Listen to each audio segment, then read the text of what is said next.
Hello everyone, welcome back to our channel. In this tutorial, we are going to talk about how to install WordPress on Godaddy Cpanel. It's a very easy tutorial if you follow every single step. So let's get started. First of all, you need to log into your Godaddy account and you will end up over here. This is the dashboard of Godaddy. Once you are here, go to the top right corner on this icon, just click on this, and here you will see hosting and WordPress.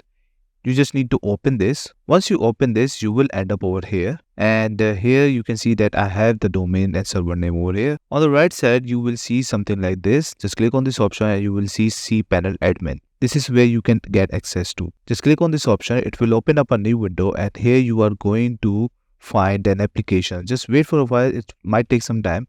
Once you are here, you can see that it shows me right away.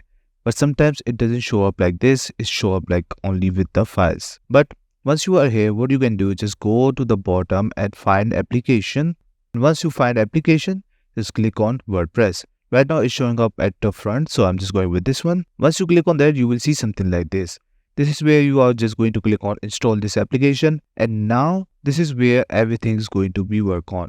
If you have multiple domains from your own GoDaddy, so you can just select them from over here. And after that, you can easily make your directory if you want to, like a subfolder. If you want to create that, you can also name that from over here.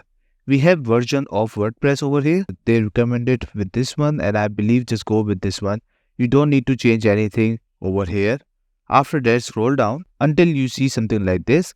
This is where you just need to arrange your username, your password, your administration email, and website title. Make sure to change all of this and save this to somewhere so you can use it for your own WordPress login and cPanel login, obviously.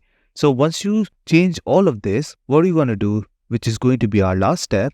Go to the bottom and click on install. That's it. This is all you need to know how to install WordPress on Godaddy Cpanel. This is one of the easiest way to do it. I hope you like this video.